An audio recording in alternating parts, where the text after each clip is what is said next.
नमस्कार, आपके साथ मैं हूं समीर अब्बास। रूस और यूक्रेन के बीच चल रही जंग महाविनाश की तरफ रुख कर चुकी है, क्योंकि पहली बार पुतिन ने समंदर से नाटो की घेराबंदी शुरू कर दी है। नाटो के खिलाफ बारूदी चक्रव्यूह पर रूस का साथ चीन भी दे रहा है। दावा है कि दोनों देशों की हिमाकत दुनिया को एटमी विनाश तक पहुंचा सकती है। साथ ही रूस ने कुर्स से लेकर डोनेत्स्क तक यूक्रेन में बारूदी वर्षा की है। यूक्रेन को मिले ब्रह्मास्त्र की भी बात करेंगे, लेकिन पहले शुरुआत कर रहे हैं बड़ी खबर के साथ, और बड़ी खबर है वॉर एक्सरसाइज से जुड़ी।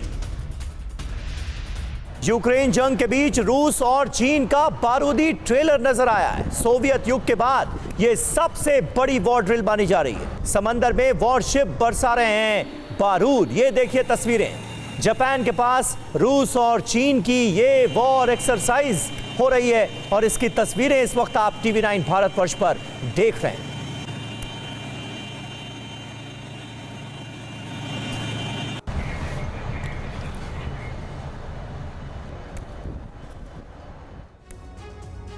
और बड़ी खबर है, रूस के मिसाइल हमलों से दहल गया है समंदर। रूसी नेवी ने सबमरीन से दागी मिसाइलें, क्रूज मिसाइल से टारगेट ध्वस्त किए गए। रूस और चीन की यह सबसे बड़ी ड्रिल चल रही है।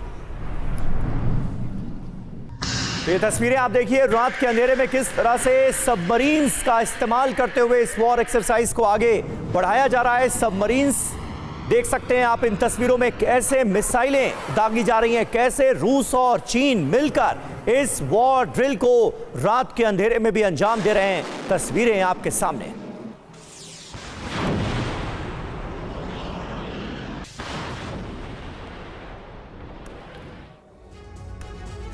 तो देखिए, खास बात सबसे ज्यादा यही है कि रूस और चीन एक प्लेटफॉर्म पर आकर इस वॉर ड्रिल में शामिल हैं। इस वॉर ड्रिल से जुड़ी जो अहम बातें हैं वो जल्दी से आपके सामने रखते हैं। सोवियत युग के बाद ये सबसे बड़ी वॉर ड्रिल अंजाम दी जा रही है, इसलिए पूरी दुनिया की नजरें इस पर है। रूस के समुद्री युद्धाभ्यास में चीन भी उसके साथ है। वॉरशिप देखिए कितने इस्तेमाल किए जा रहे हैं, 400 वॉरशिप, इसके अलावा 120 नेवी एयरक्राफ्ट और 90,000 जवान इस युद्धाभ्यास में ले रहे हैं हिस्सा। ये वॉर प्रैक्टिस कहां हो रही है? जापान के पास प्रशांत महासागर, भूमध्य महासागर, आर्कटिक महासागर और बाल्टिक महासागर में इस युद्धाभ्यास को दिया जा रहा है अंजाम। इसके मायने समझिए, यूक्रेन जंग के बीच पश्चिम को ताकत दिखाना, यह अपने आप में रूस और चीन का सबसे बड़ा मकसद है। नाटो के खिलाफ रूस और चीन पूरी तरह से एकजुट हैं, ये दिखाने की भी कोशिश की जा रही है। और नाटो ने पुतिन की रेड लाइन को क्रॉस कर दिया है। मॉस्को पर यूक्रेन के हमले नाटो बनाम रूस के युद्ध का आधार बन सकते हैं, क्योंकि रूस पर किए गए हमलों के लिए यूक्रेन ने नाटो देशों से मिले ड्रोन्स का इस्तेमाल किया है। इसीलिए यूरोप के उन देशों पर हमले की आशंका तेज हो गई है जो मॉस्को ड्रोन ऑपरेशन में शामिल है।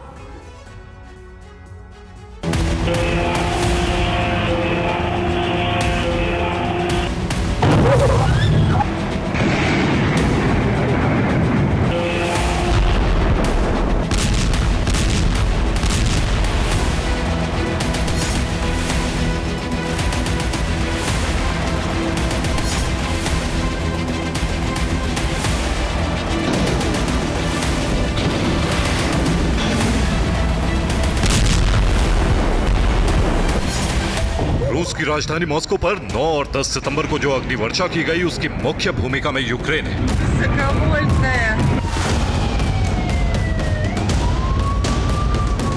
यूक्रेन कहता रहा है कि उसे रूस के शहरों पर हमले का अधिकार है और सही मौका मिलने पर वो ऐसा करेगा।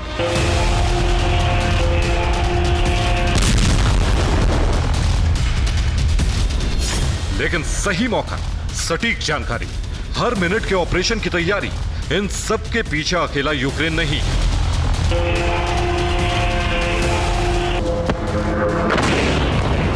मॉस्को के किस इलाके पर कब हमले करने हैं ताकि वो सटीक रहे, यह अकेले यूक्रेन के बस की बात नहीं।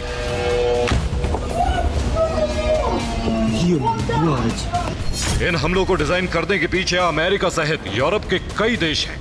इसीलिए मॉस्को, ब्रियांस्क और वोरोनिश में विध्वंस मचाने में यूक्रेन कामयाब हो पाया।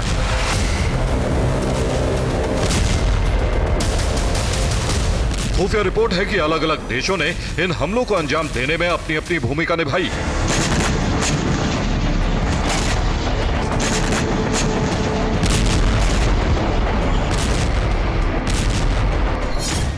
मॉस्को हमले के लिए अमेरिका ने सैटेलाइट से लोकेशन की जानकारियां दी। Poland, Romania, Lithuania, Latvia, Estonia, Germany और ब्रिटेन ने यूक्रेन को लॉन्ग रेंज ड्रोन्स की सप्लाई की।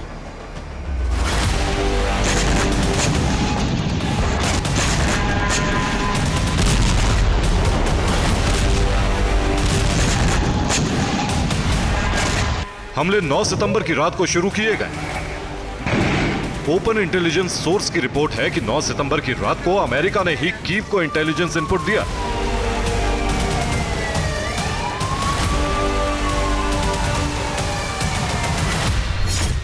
नौ सितंबर को यूएस मिलिट्री सैटेलाइट से मॉस्को की रेकी की गई। इस सैटेलाइट ने मॉस्को में एयर डिफेंस सिस्टम की तैनाती की जानकारी जुटाई। कीव को अहम ठिकानों की सटीक लोकेशन दी गई। इसके बाद यूक्रेन से मॉस्को पर ड्रोन हमले शुरू किए गए।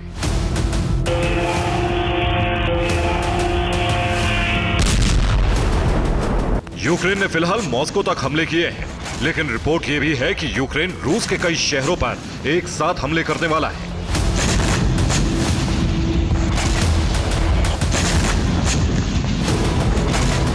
रूसी शहरों में विनाश के लिए जंग के मोर्चे पर यूक्रेन को उतार दिया गया है, लेकिन नाटो देश मिलकर यूक्रेन को हर वो जरूरी मदद दे रहे हैं जिससे युद्ध को रूसी धरती पर शिफ्ट किया जा सके।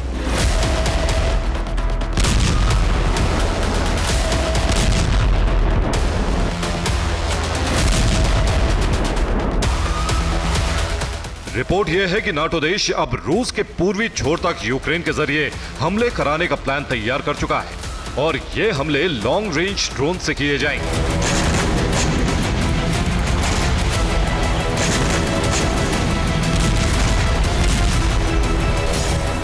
यूक्रेन डिफेंस इंटेलिजेंस एचयूआर के प्रमुख किरोलो बुदानोव ने कहा है कि रूस पर 1800 किलोमीटर की दूरी तक हमले किए जाएंगे। यूक्रेन के पास ऐसे ड्रोन हैं जो रूस में 1800 किलोमीटर अंदर तक पहुंच सकते हैं। रिपोर्ट यह है कि लॉन्ग रेंज ड्रोन अमेरिका सहित यूरोप के देशों से कीव पहुंचाए गए हैं। यूक्रेन को इतनी बड़ी तादाद में ड्रोन दिए गए हैं जिससे रूसी एयर डिफेंस सिस्टम की मिसाइलें खत्म हो सकती हैं और इनकी रेंज में करीब करीब पूरा रूस आ रहा है। और अहम खबर है, रूस का यूक्रेन पर बारूदी प्रहार हुआ है। यूक्रेन पर एमएलआरएस से किया गया है हमला। यूक्रेनी ठिकानों पर कैसे की गई बारूदी वर्षा, ये देखिए तस्वीरें।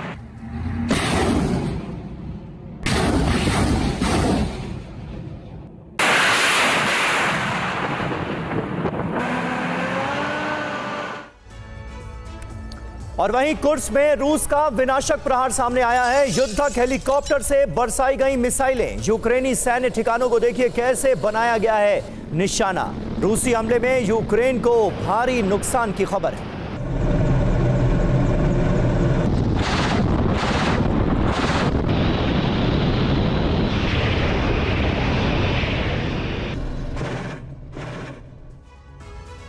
और वहीं कुर्स्क में रूसी सेना का एक और बड़ा हमला हुआ है। हमले में यूक्रेन की होवित्जर को तबाह कर दिया गया। रूसी आर्टिलरी यूनिट का एक्शन देखिए।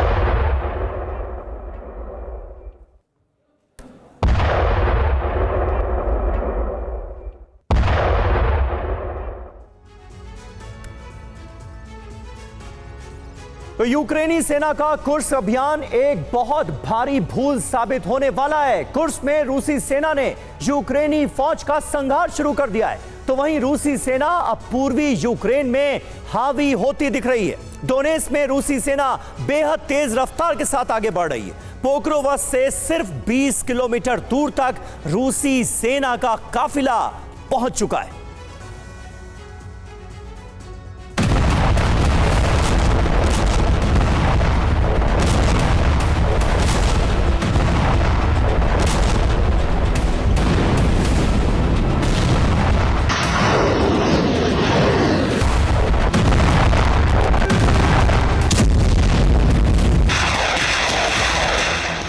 का कुर्स्क मिशन अधूरा है, लेकिन रूस का पूर्वी यूक्रेन वाला अभियान अब कामयाबी के बेहद करीब पहुंच चुका है।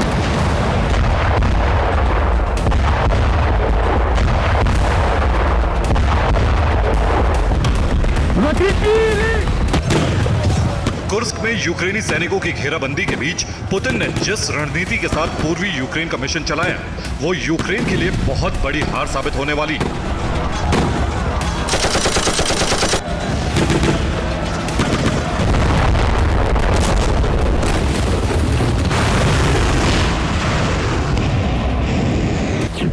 यूक्रेनी जमीन का बहुत बड़ा हिस्सा रूस के कब्जे में आने वाला है। यूक्रेनी सेना का बहुत अहम ठिकाना नष्ट होने वाला है।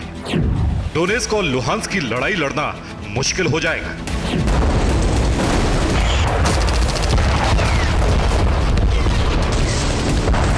पूर्वी यूक्रेन में जंग का हॉट सेंटर पोक्रोवस्क नाम की जगह है।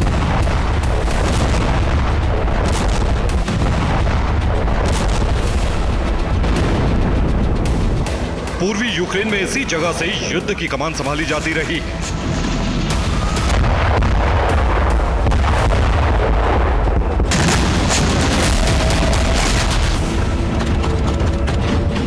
यही कि रेल और सड़क के नेटवर्क से यूक्रेनी सेना को मदद मिलती रही है। लेकिन अब कुछ ही दिन में यूक्रेनी सेना लाचार और मजबूर होने वाली है।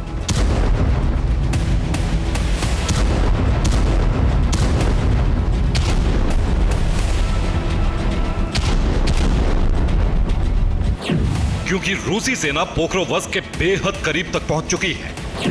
पोक्रोवस्क को बचाने के लिए यूक्रेन को हजारों सैनिकों की जरूरत है, लेकिन यूक्रेन के सैनिक कुर्स्क में जंग लड़ रहे हैं।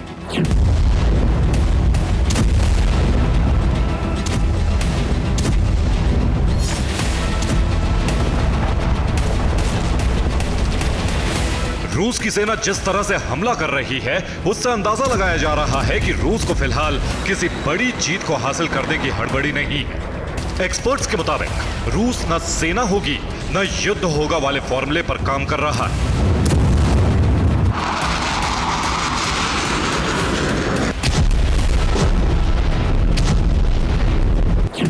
जिसके तहत यूक्रेनी सेना के संघार को सबसे अधिक अहमियत दी जा रही है। यूक्रेन के सैनिकों के ठिकानों पर मिसाइल हमले हो रहे हैं। सरेंडर कर रहे यूक्रेनी सैनिकों की भी हत्या हो रही है।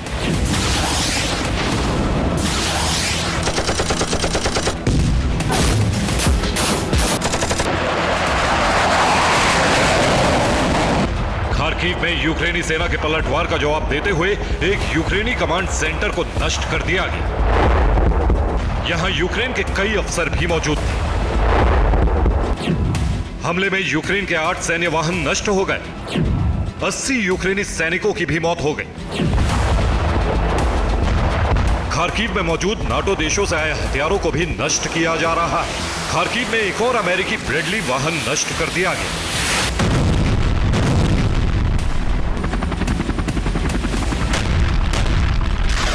लेकिन पूर्वी यूक्रेन में सबसे भीषण हमला चल रहा है।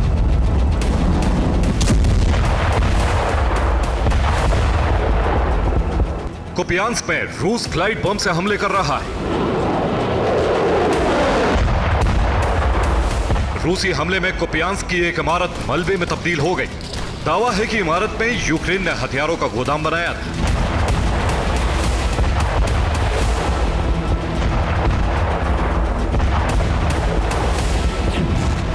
पिछले दिनों यूक्रेनी सेना प्रमुख ने दावा किया था कि पूर्वी यूक्रेन में रूसी सेना के आगे बढ़ने की रफ्तार रुक चुकी है, लेकिन अब चंद दिनों में ही यह दावा झूठा साबित हुआ है।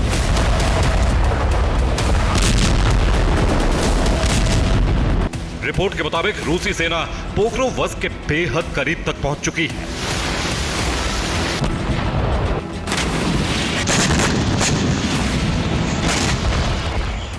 और इस बीच मॉस्को में ड्रोन हमले का एक नया वीडियो सामने आया है। ड्रोन से एक इमारत में किया गया धमाका और धमाके से पूरा घर हो गया तबाह। ये देखिए तस्वीरें आपको दिखा रहे हैं। मॉस्को में जो ड्रोन अटैक हुआ था उसकी नई तस्वीरें सामने आई हैं और ये तस्वीरें दरअसल बता रही हैं कि किस तरह से रूस की राजधानी मॉस्को भी अब सुरक्षित नहीं रही। अचानक एक ड्रोन अटैक होता है और पूरी की पूरी इमारत, पूरा घर तबाह हो जाता है।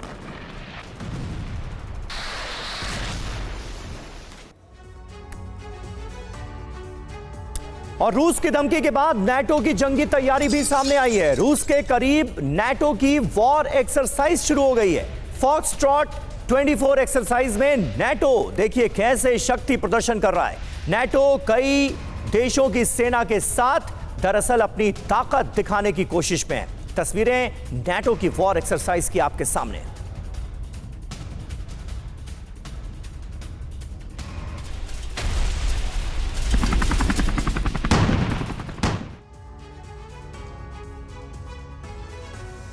तो नाटो की रूस से युद्ध की तैयारी इस वक्त कैसे चल रही है, ये अब हम आपको दिखाने जा रहे हैं। रूस की नेवल ड्रिल के बीच नाटो की बड़ी वॉर ड्रिल सामने आई है। एस्टोनिया में रूस बॉर्डर पर नाटो की ये जंगी एक्सरसाइज चल रही है। वॉर ड्रिल में 10,000 सैनिक कर रहे हैं ऑपरेशन। रूसी बॉर्डर के करीब कई चरणों में नाटो की street fast defender war drill अंजाम दी जा रही है। रूसी खतरे से लड़ने को हमेशा हम तैयार हैं, ये नाटो की तरफ से बयान जारी किया गया है।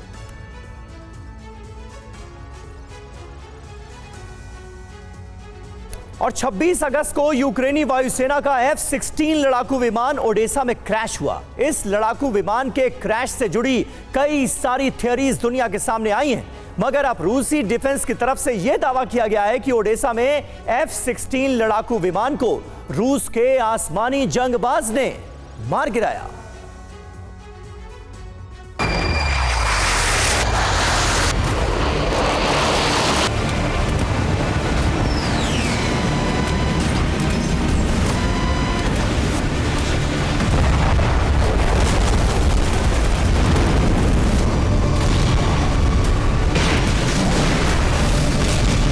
क्या रूस यूक्रेन जंग में पुतिन ने अपने सुपर फाइटर का इस्तेमाल शुरू कर दिया?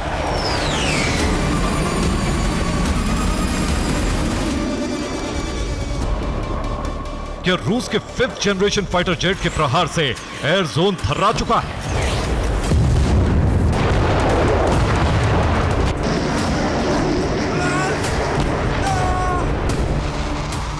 क्या आसमान का सबसे घातक शिकारी अब भीषण बारूदी कोहराम मचाने के लिए आमादा है?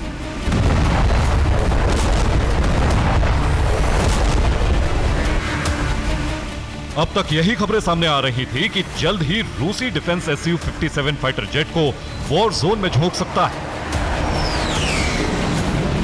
5वीं पीढ़ी के इस लड़ाके का बैटल फील्ड में इस्तेमाल कर सकता है।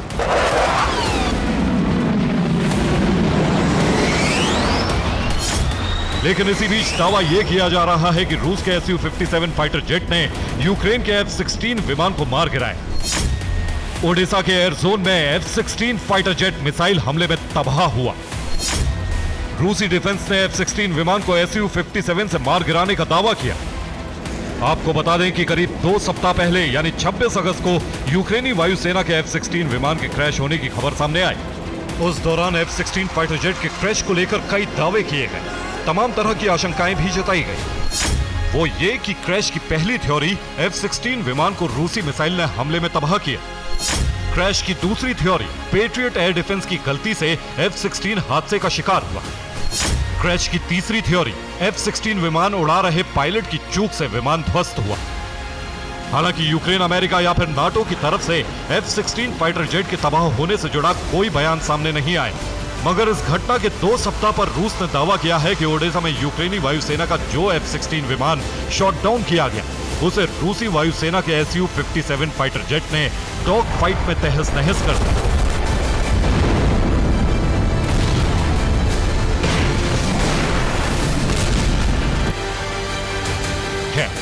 F-16 विमान से जुड़ा जो दावा रूस ने किया है वो कितना सच है, फिलहाल इस पर सस्पेंस है।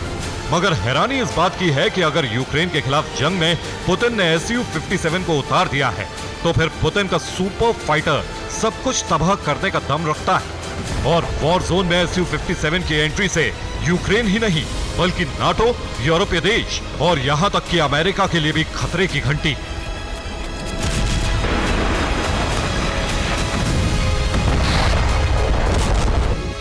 दुनिया SU-57 को जायंट किलर या फिर आसमानी हथियारे के नाम से जानती है। इस आसमानी शिकारी की खासियत है आसमान से ही अपने शिकार को तलाशना और चंद सेकंड में उसे तबाह कर देना।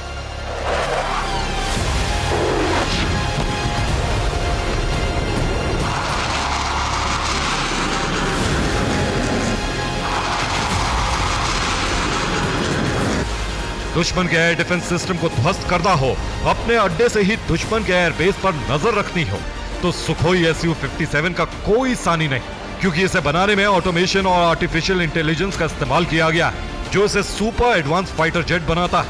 आखिर कैसे, वो भी जान लीजिए। सुखोई SU-57 5वीं पीढ़ी का स्टेल्थ फाइटर जेट है। सिंगल सीट और डबल इंजन वाला मल्टी रोल विमान है। इस फाइटर जेट की रफ्तार 2440 किलोमीटर प्रति घंटा है। इसकी मारक क्षमता करीब 5500 किलोमीटर तक है। हवा से हवा और हवा से जमीन पर हमला करने में माहिर है। किसी भी मौसम में SU-57 लड़ाकू विमान अटैक कर सकता है। दुनिया का कोई भी रडार इस फाइटर प्लेन को पकड़ नहीं सकता।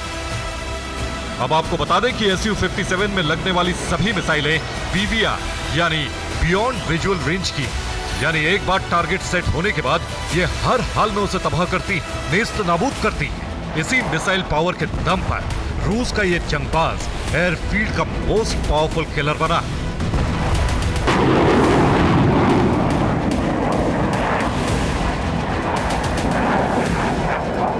वैसे तो रूस के SU-57 फाइटर जेट का तोड़ यूक्रेन, नाटो या फिर यूरोप के किसी भी देश के पास नहीं है, मगर अमेरिका ही वो मुल्क है जिसके पास 5वीं पीढ़ी के लड़ाकू विमान है। लेकिन क्या वो SU-57 से आर पार की जंग लड़ सकते हैं, डॉग फाइट में उसे पछाड़ सकते हैं? तो आपको बता दें कि यूएस एयरफोर्स के जंगी बेड़े में ऐसे कई खूंखार आसमानी योद्धा हैं जिनके नाम से पूरी दुनिया थर्राती है, जिनके वॉर ट्रैक को देख दुश्मन की जमीन हिल जाती है।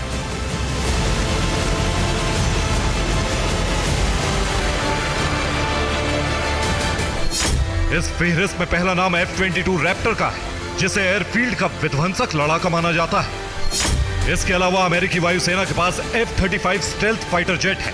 यह भी 5वीं पीढ़ी का फाइटर जेट है। इसी बीच खबर यह भी सामने आ रही है कि अमेरिका SR-71 ब्लैक बर्ड के क्लोन को भी यूक्रेन जंग में झोंक सकता है। F-22 और F-35 स्टेल्थ फाइटर जेट की ताकत से तो दुनिया वाकिफ है, मगर बड़ा सवाल यह है कि क्या अमेरिका दशकों पहले रिटायर हो चुके SR-71 ब्लैक बर्ड को अपग्रेड कर वॉर जोन में उतारेगा? क्या कोल्ड वॉर का खूंखार लड़ाका साल 2024 में बारूदी ट्रेलर दिखाएगा? तो आपको बता दें कि अमेरिकी defence company Lockheed Martin SR-71 black bird विमान के आधुनिक वर्जन को तैयार कर रही है। इस विमान को SR-72 यानी सन ऑफ ब्लैक बर्ड नाम दिया गया है। दावा है कि SR-72 मैक 5 की हाइपरसोनिक रफ्तार से उड़ान भरेगा। इस विमान का इस्तेमाल सर्विलांस और इंटेलिजेंस के लिए किया जाएगा। ये तस्वीर है SR-71 ब्लैक बर्ड की। काले रंग का यह आसमानी शिकारी कभी तेज रफ्तार के साथ साथ विध्वंसक प्रहार के लिए कुख्यात था, मगर साल 1998 में अमेरिका ने अपने विस्फोटक योद्धा को रिटायर कर दिया था।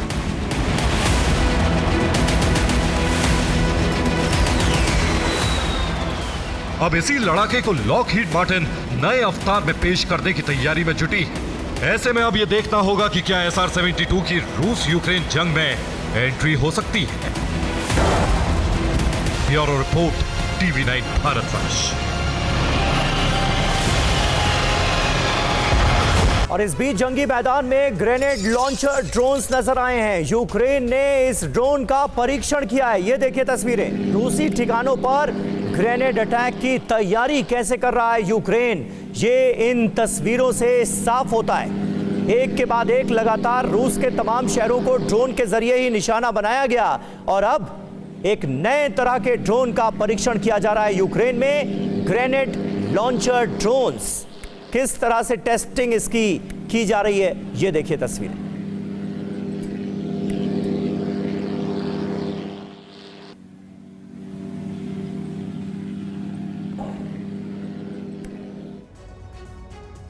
और वहीं खबर यह है कि रूस के टैगिल में भीषण धमाका हुआ है। यूक्रेनी ड्रोन अटैक की आशंका यहां भी जताई जा रही है।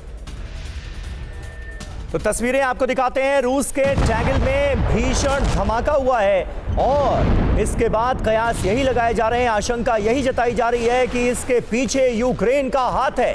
यूक्रेन एक के बाद एक लगातार रूस के तमाम शहरों को अब ड्रोन्स के जरिए बना रहा है निशाना।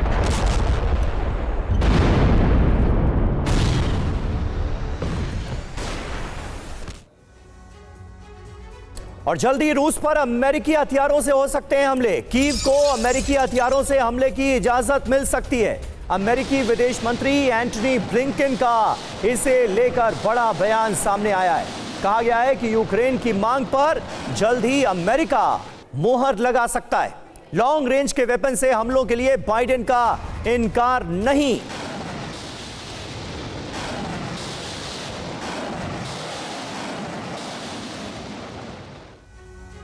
तो क्या इसे अमेरिका की भयंकर भूल माना जा सकता है? दुनिया पर एटमी संकट बढ़ सकता है क्या? इस खबर के सामने आने के बाद कयास तो इसी तरह के लगाए जा रहे हैं। बड़ी खबर देखिए क्या है।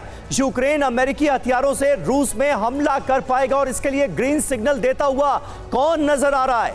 Joe Biden, uncle Sam US Kyiv को लॉन्ग रेंज वेपन से हमले की इजाजत देगा। ये अब बिल्कुल तय माना जा रहा है। वजह देखिए इसकी क्या है। ज़ेलेंस्की कई बार पश्चिमी देशों से इजाजत मांग चुके हैं। ज़ेलेंस्की की मांग पर अब जल्द ही मोहर लग सकती है। एंटनी ब्लिंकन सीधे तौर पर इस बात का जिक्र कर रहे हैं। कह रहे हैं बाइडेन ने तो कभी यूक्रेन की मांग खारिज ही नहीं की है। यानी अब लॉन्ग रेंज वेपन से भी लैस किया जाएगा यूक्रेन को, ताकि रूस पर बड़े हमले वो कर सके। मायने क्या है? अगर ऐसा हुआ तो जाहिर है अमेरिका और रूस में तनाव और ज्यादा बढ़ेगा। वैसे ही तनाव चरम पर पहुंचता हुआ नजर आ रहा है। और इस बीच देखिए जानकारी यह कि अमेरिका के विदेश मंत्री एंटनी ब्लिंकन कीव पहुंच गए हैं। ब्रिटेन के विदेश मंत्री भी ब्लिंकन के साथ हैं। कीव को लंबी दूरी के हथियारों पर इस दौरे में मोहर लगने की संभावना है। लंबी दूरी के हथियारों से हमले की इजाजत संभव है।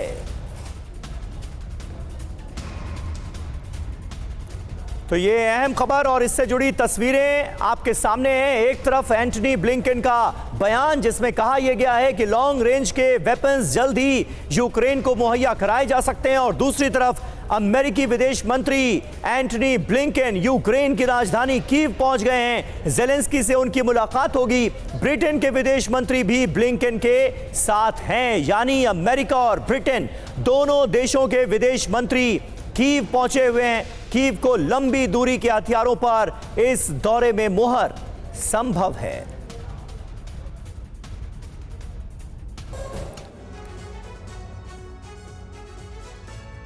और क्रीमिया पर कब्जे का प्लान तैयार हो चुका है। यह पूरी प्लानिंग नाटो ने की है, जिसे अंजाम तक यूक्रेन पहुंचाएगा। दरअसल यूक्रेन ब्लैक सी में 5 लाख जवान उतारने जा रहा है। इन जवानों को ट्रेनिंग नाटो देश दे रहे हैं। 5 लाख जवानों के टारगेट पर ब्लैक सी से सटे रूसी इलाके होंगे, जबकि प्राइमरी टारगेट क्रीमिया होगा। अगर यह प्लान सफल हुआ तो पुतिन के हाथ से क्रीमिया का निकलना तय माना जा रहा है।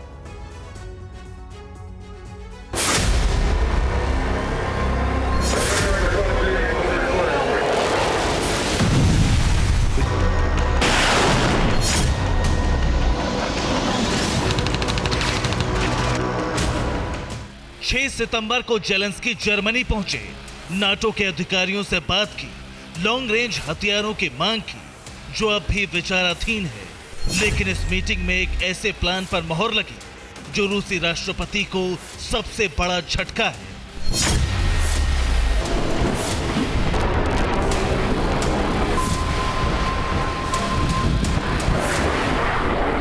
नाटो ने वोलोदिमीर ज़ेलेंस्की के साथ मिलकर रूस पर सबसे बड़े प्रहार का प्लान तैयार किया है।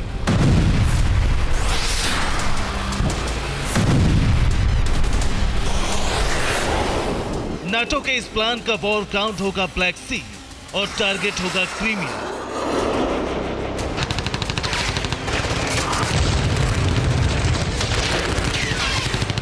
नेटो क्रीमिया को मुक्त कराने का ऑपरेशन शुरू करने वाला है, जिसके लिए उसने एक ऐसा चक्रव्यूह रचा है जिसमें रूस फंसा तो क्रीमिया को गंवाए बिना बाहर नहीं निकल पाएगा।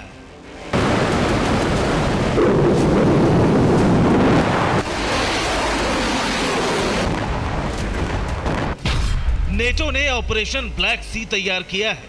ऑपरेशन का एजेंडा क्रीमिया की मुक्ति होगा। इस ऑपरेशन को यूक्रेन के जरिए अंजाम दिया जाएगा। इसके लिए यूक्रेन ने 5 लाख सैनिकों की फौज तैयार की है।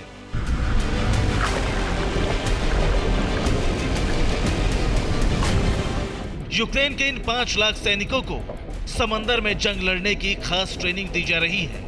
नाटो के मरीन कमांडो इन्हें पानी के अंदर और ऊपर जंग लड़ने की कला सिखा रहे हैं।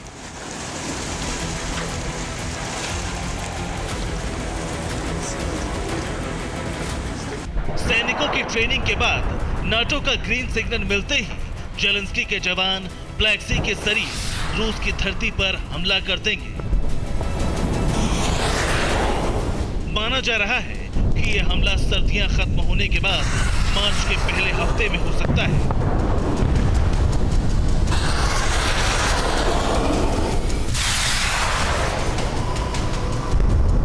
सवाल है कि इन 5 लाख जवानों का टारगेट क्या होगा। अब तक आई रिपोर्ट्स के मुताबिक यूक्रेन के टारगेट पर क्रीमिया का सेवास्तोपोल, रूस का नोवोरोसिस्क बेस और सूची होगा, जहां रूसी राष्ट्रपति का पैलेस है।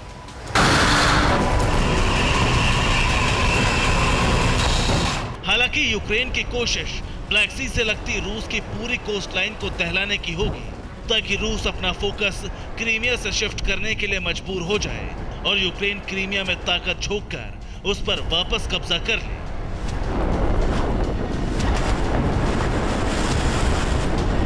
एक तरफ नेटो यूक्रेन के सैनिकों को मरीन ट्रेनिंग दे रहा है, तो वहीं दूसरी तरफ यूक्रेन को हथियारों की मदद भेजी जा रही है, जिसमें सबसे पहला नाम स्वीडन का है।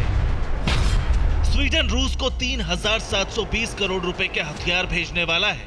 स्वीडन की तरफ से यूक्रेन को combat boats, anti tank weapon और मैनपैड्स भेजे जाएंगे। इसके अलावा नेटो की तरफ से नेवल ड्रोन, छोटे युद्धपोत और ड्रोन सबमरीन भेजी जा सकती है।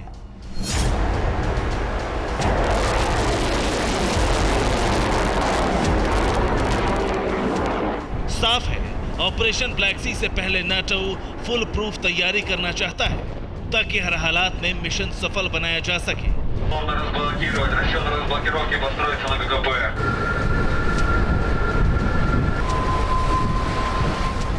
नेटो की तैयारियों की भनक रूस को भी है, जिसका संकेत सर्गेई लेबेदेव ने दिया है। उन्होंने अपने एक बयान में कहा, जेलेंस्की ब्लैक सी पर हमले के लिए सेना तैयार कर रहे हैं। यूक्रेन मार्च 2025 के बाद ऑपरेशन शुरू कर सकता है। हमला करने वाले कोई सुपर फाइटर नहीं होंगे, लेकिन जरूरी है कि हम सावधान रहें। नेटो के हमले से पहले पुतिन भी बड़ी तैयारी कर रहे हैं। क्रेमलिन में ब्लैक सी और क्रीमिया की सुरक्षा के लिए रणनीति तैयार की जा रही है।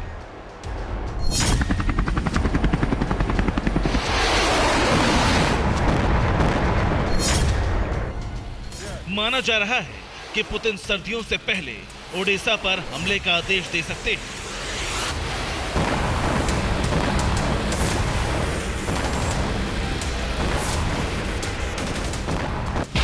दरअसल ओडेसा अब भी यूक्रेन के कब्जे में है। ओडेसा ब्लैक सी से लगता है।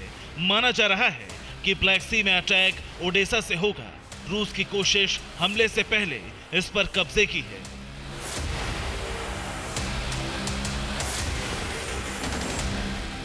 रूस की टेंशन सिर्फ नेटो का ऑपरेशन ही नहीं, बल्कि कमजोर होता कर्ज ब्रिज भी है।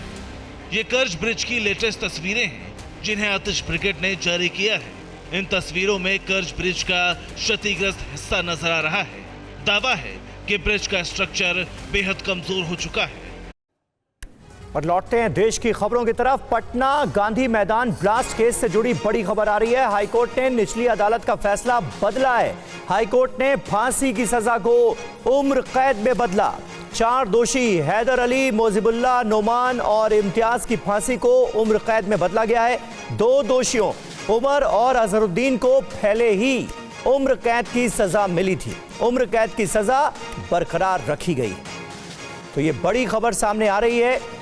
हाईकोर्ट ने फांसी की सजा को उम्र कैद में बदला है। रूपेश कुमार हमारे संवाददाता इस वक्त हमारे साथ पटना से लाइव जुड़ चुके हैं। हाईकोर्ट ने निचली अदालत का फैसला बदला है। रूपेश, क्या जानकारी, क्या डिटेल?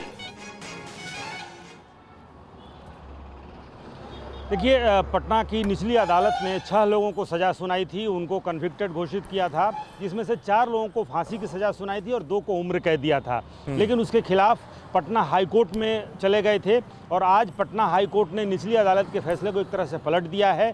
जिन 4 लोगों को फांसी की सज़ा दी गई थी, उनकी फांसी की सज़ा भी उम्र कैद में बदल दी गई है। यानी कि 4 लोग जिनको फांसी की सज़ा दी गई थी, अब उन्हें उम्र कैद में बदल दिया गया है और 2 लोग जिनको उम्र कैद पहले ही दिया गया था, उनको उम्र कैद की सज़ा बरकरार रहेगी।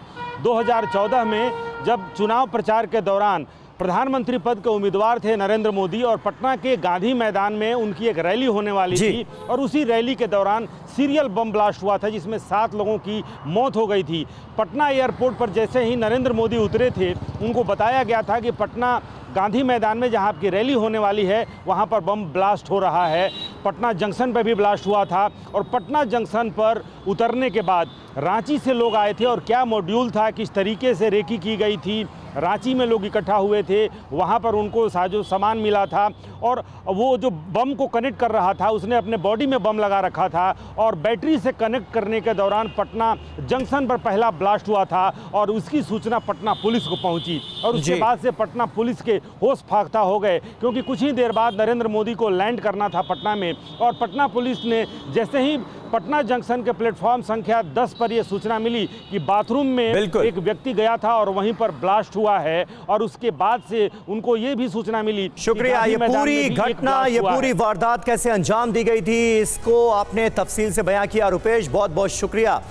और आगे बढ़ेंगे, शाम 5 बजे मोदी कैबिनेट की अहम बैठक होने जा रही है। आयुष्मान भारत योजना पर बड़ा फैसला हो सकता है, ये खबर सामने आ रही है। 70 साल से ज्यादा उम्र के बुजुर्गों को योजना में लाने का प्रस्ताव है। बीजेपी ने मैनिफेस्टो में भी ये वादा किया था। इलेक्ट्रिक व्हीकल से जुड़े 2 फैसले भी हो सकते हैं। पीएम ई ड्राइव स्कीम को मंजूरी भी मुमकिन है। ई ड्राइव स्कीम 11,000 करोड़ की सब्सिडी का इस पर प्रस्ताव है। आमोद राय इस वक्त हमारे पॉलिटिकल एडिटर इस वक्त जुड़ चुके हैं हमारे साथ। शाम 5 बजे मोदी कैबिनेट की बैठक होने जा रही है आमोद, और जो अभी तक जानकारियां सामने आ रही हैं उसको देखकर तो यही लग रहा है कि बड़े फैसले मुमकिन है।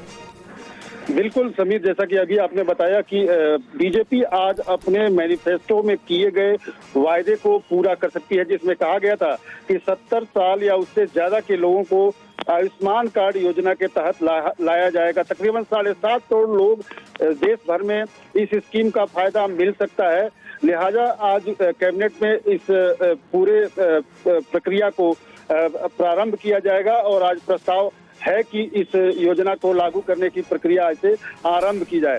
जैसा कि आपने बताया, दूसरा जो महत्वपूर्ण आज फैसले हो सकते हैं इसके अलावा, आयुष्मान भारत कार्ड के अलावा, वो यही है कि इलेक्ट्रॉनिक व्हीकल्स को ज्यादा से ज्यादा कैसे बढ़ावा दिया जाए।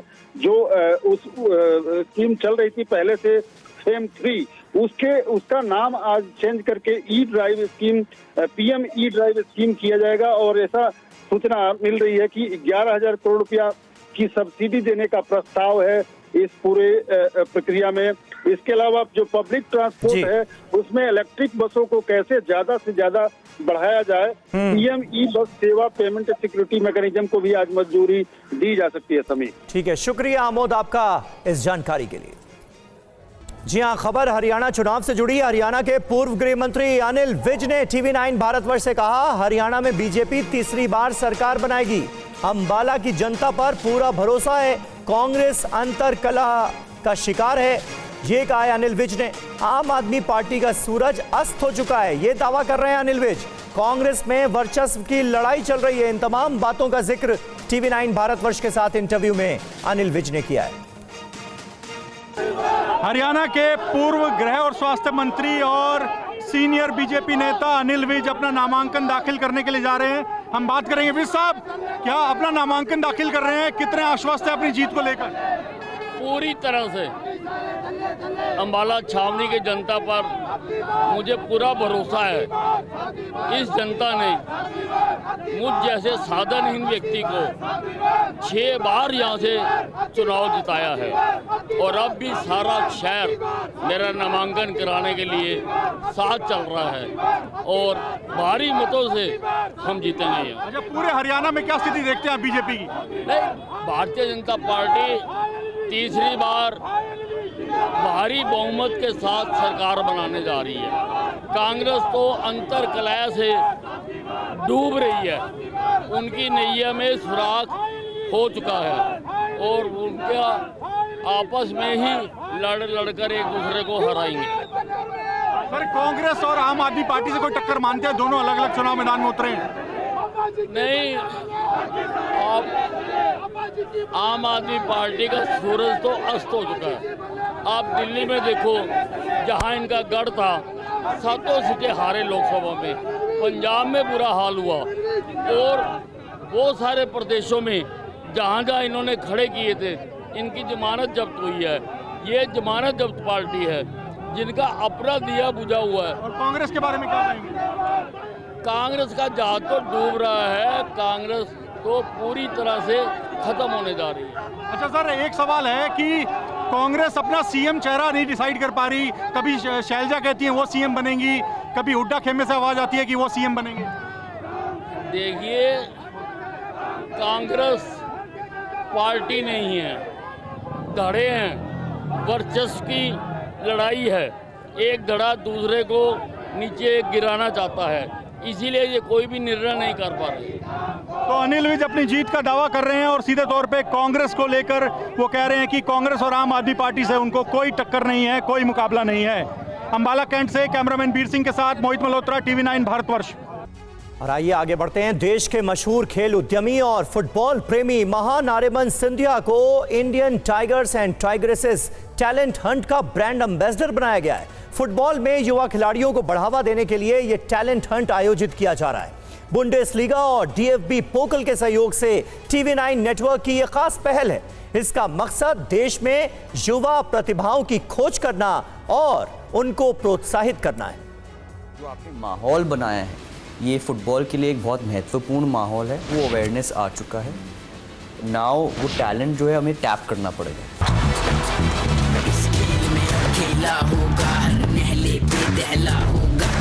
फुटबॉल के मैदान में दनादन गोल बरसाने देश के युवाओं को आगे बढ़ाने के लिए TV9 नेटवर्क की पहल है Indian tigers and tigresses talent hunt. और अब इस पहल से जुड़े हैं महान आर्यमन सिंधिया। महान आर्यमन सिंधिया को Indian tigers and tigresses talent hunt का ब्रांड एम्बेसडर बनाया गया है। इस मौके पर TV9 नेटवर्क के MD और CEO वरुण दास भी मौजूद थे। ये जो इनिशिएटिव जो आप लोगों ने मुश्किल से और गहरी सोच के साथ आप आगे लेके आए हैं, मेरे हिसाब से ये बहुत ही महत्वपूर्ण इनिशिएटिव है। क्योंकि अगर हमें फुटबॉल को आगे लेके जाना है और भारत को अंतर्राष्ट्रीय स्टेज पे लेके आना है फुटबॉल के तौर पे, तो एक ऐसा इनिशिएटिव बहुत महत्वपूर्ण है। क्योंकि आप जो है अपना अप्रोच बॉटम अप अप्रोच देख रहे हैं रादर देन अ टॉप डाउन अप्रोच। इस मौके पर TV9 नेटवर्क के MD और CEO वरुण दास ने कहा कि हम ग्रेट इंडियन फुटबॉल ड्रीम को संजोने के लिए प्रतिबद्ध हैं। Indian tigers and tigresses talent hunt मेरे लिए एक निजी प्रोजेक्ट है। युवा फुटबॉलर्स की प्रतिभा को प्रोत्साहित करना और उनको मजबूती देना हमारा लक्ष्य है। इस अभियान के साथ महान आर्यमन सिंधिया का जुड़ना ऐतिहासिक है। इससे युवा खिलाड़ियों में जोश बढ़ेगा, भारतीय फुटबॉल के भविष्य पर सार्थक प्रभाव पड़ेगा। Indian tigers and tigresses talent hunt के तहत 20 युवकों और 20 युवतियों को चुना जाएगा। चुने गए युवा खिलाड़ियों को जर्मनी और ऑस्ट्रिया में फुटबॉल का प्रशिक्षण दिया जाएगा। ये टैलेंट हंट 1 लाख से अधिक स्कूलों में चलाया जा रहा है। टैलेंट हंट में चुनी गई प्रतिभाओं को यूरोपीय क्लबों में खेलने भेजा जाएगा। नवंबर में इन एथलीटों को अंतर्राष्ट्रीय मंच पर उनकी उपलब्धियों के लिए सम्मानित किया जाएगा। ये अप्रोच बहुत ही महत्वपूर्ण है ताकि आप गांव-गांव से रूरल टैलेंट को खोज सकें और उनको नर्चर और डेवलप कर सकें। और उसके साथ साथ आपके पास इंटरनेशनल अंतर्राष्ट्रीय पार्टनर्स भी हैं जो मेरे लिए बहुत महत्वपूर्ण है क्योंकि वो एक्सपोजर और एक अनुभव लेके आते हैं। तो ये सब जो आपने माहौल बनाया है, ये फ़ुटबॉल के लिए एक बहुत महत्वपूर्ण माहौल है और ये बहुत जोश लाएगी हमारे युवाओं में फ़ुटबॉल की तरफ। तो मैं बहुत ही खुश हूँ और मैं एक्साइटेड हूँ इस इनिशिएटिव के एक हिस्सा बनने के लिए। जर्मन फुटबॉल एसोसिएशन DFB के ग्लोबल मीडिया निदेशक के डोम होल्स ने TV9 नेटवर्क की पहल पर बधाई दी है। उन्होंने ब्रांड एम्बेसडर सिंधिया को जर्मनी में फुटबॉल मैच देखने के लिए भी आमंत्रित किया है।